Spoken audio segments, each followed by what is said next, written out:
আসসালামু আলাইকুম ওয়া রাহমাতুল্লাহি ওয়া বারাকাতুহু। উপস্থিত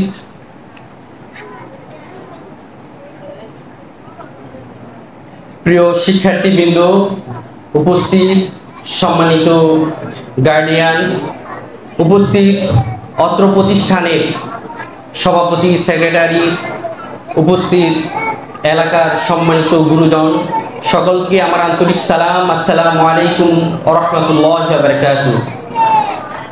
সর্বপ্রথম সে মহান আল্লাহ রাব্বুল আলামিনের দরবারে শুকরিয়া, যার অশেষ মেহেরবানিতে আমরা আমাদের কার্যক্রম শুরু করে, পরীক্ষা শুরু করে, শেষ করে এখন ফলাফল প্রকাশের দিন ঘোষণা করতে আসছি। সেজন্য সকলের অন্তরস্থল থেকে আবেগ উজাড় করে বলি আলহামদুলিল্লাহ। আশা করছি আপনারা সকলেই ভালো আছেন, কিন্তু আমরা যারা আছি শিক্ষকবৃন্দ, তারা মোটেও তেমন একটি ভালো নেই। কারণ আমরা দুটি জিনিস খুব লক্ষ্য করছি। যে জিনিসগুলো আমরা লক্ষ্য করছি সেগুলো হচ্ছে আমাদের প্রাণপ্রিয় শিক্ষার্থীবৃন্দ প্রায় সময় মাদ্রাসায় অনিয়মিত হচ্ছে। ইভেন তার গার্জিয়ান বৃন্দ এতই অসচেতন যে তারা মাসে প্রায় 15-16 দিন বন্ধ করে, এরকম স্টুডেন্ট আছে। কিন্তু গার্জিয়ান কোনোদিন তার টিচারদেরকে একটা কল তো দূরের কথা, কোনোদিন আসেও না। ইভেন আমরা বাধ্য হয়ে যখন একটা স্টুডেন্টদেরকে বের করে দিচ্ছি, তখন তারা তাদের জ্বর ট্রর সব ধরনের রিকোয়েস্ট আমাদেরকে করে। ইভেন প্রয়োজনে আমাদের মাদ্রাসার গভর্নর বডির চেয়ারম্যান কিংবা সভাপতি কিংবা আপনার সেক্রেটারির কাছে রিকোয়েস্ট করে। কিন্তু এর আগে আপনাদের রিকোয়েস্টগুলো কোথায় থাকে? আপনার বাচ্চা যে এত অসচেতন, তা থেকে আমরা কি বুঝতে পারি? আপনি কি তার ব্যাপারে সচেতন? আপনার সন্তান যদি ভালো করে তাহলে আমাদের কতটুকু কল্যাণ হবে? তার চাইতে বেশি কি আপনার কল্যাণ হবে না? কিন্তু আমরা তো তা দেখতে পাচ্ছি না। আমরা যা দেখতে পাচ্ছি, আপনার ছেলের জীবন আপনি নিজেই ধ্বংস করে দিচ্ছেন। কারণ তার ব্যাপারে আপনি এতই বেখেয়াল যে আমরা শিক্ষকরা তার প্রতি খুবই ত্যক্ত বিরক্ত। ইভেন আমরা সিক অ্যান্ড ট্রাই। সেজন্য আমরা রাগ ঝাড়তে আসি নাই, আমরা আপনাদেরকে বুঝাতে আসছি। আমাদের মনে খুবই ক্ষোভ আছে। এখানে কিছু স্টুডেন্ট আছে, ক্লাসের সবাই খারাপ হয় না, কিন্তু কিছু খারাপের জন্য ভালোগুলো খারাপ করে। যেমন একটা স্টুডেন্ট আমরা দেখছি যে পরের দিন যারা পড়া দিতে পারে, একটা ক্লাসে 5 জন ভালো ছাত্র থাকে, তার মধ্যে 6-7 জন দেখা যায় খারাপ হচ্ছে। তাদের জন্য আমরা পড়াটা আবার 2-1 দিন রাখি। কিন্তু এতই দুঃখ পরিতাপের বিষয় যে তারা 2-4 দিন পর এই পড়াটা পারতেছে না। তার জন্য তার তো ক্ষতি হচ্ছেই, পাশাপাশি যারা ভালো স্টুডেন্ট তারা তো তাদের জন্য এগোতে পারছে না। অর্থাৎ আপনার সন্তানের এই দায়িত্বহীনতার জন্য শুধু আপনি ভুগছেন না, যারা ভালো স্টুডেন্ট তাদের পিতামাতাও ভুগছে। সেজন্য আপনি নিজেই সব কিছুর দায়ী। সেজন্য আমরা আকুলভাবে আবেদন করছি, আপনারা আপনাদের সন্তানের ব্যাপারে সচেতন হন। ইনশাল্লাহ আমরা সর্বোচ্চ চেষ্টা করব। আপনার বাচ্চা কতক্ষণ আমাদের কাছে থাকে?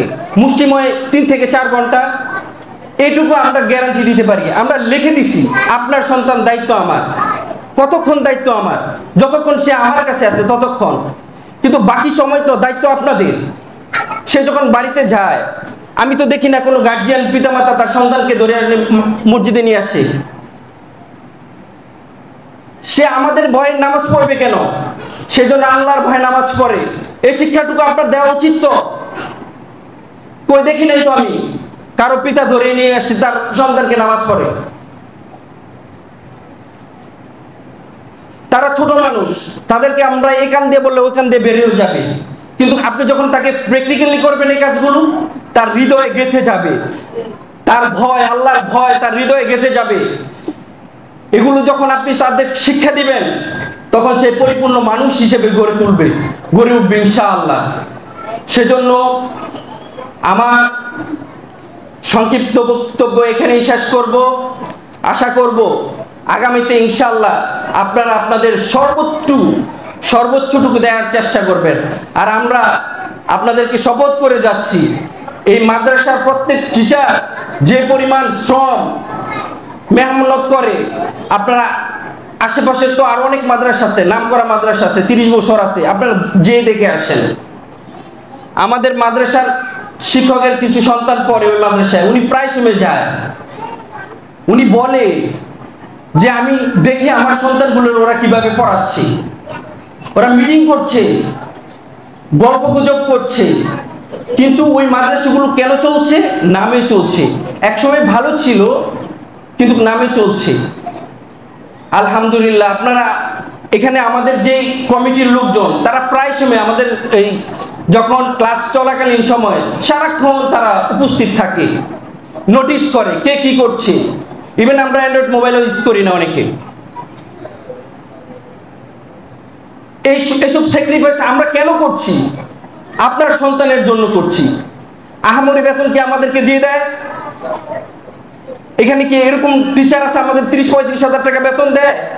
না। তবু আমরা আমাদের সর্বোচ্চ দায়িত্বটুকু পালন করতেছি। কেন?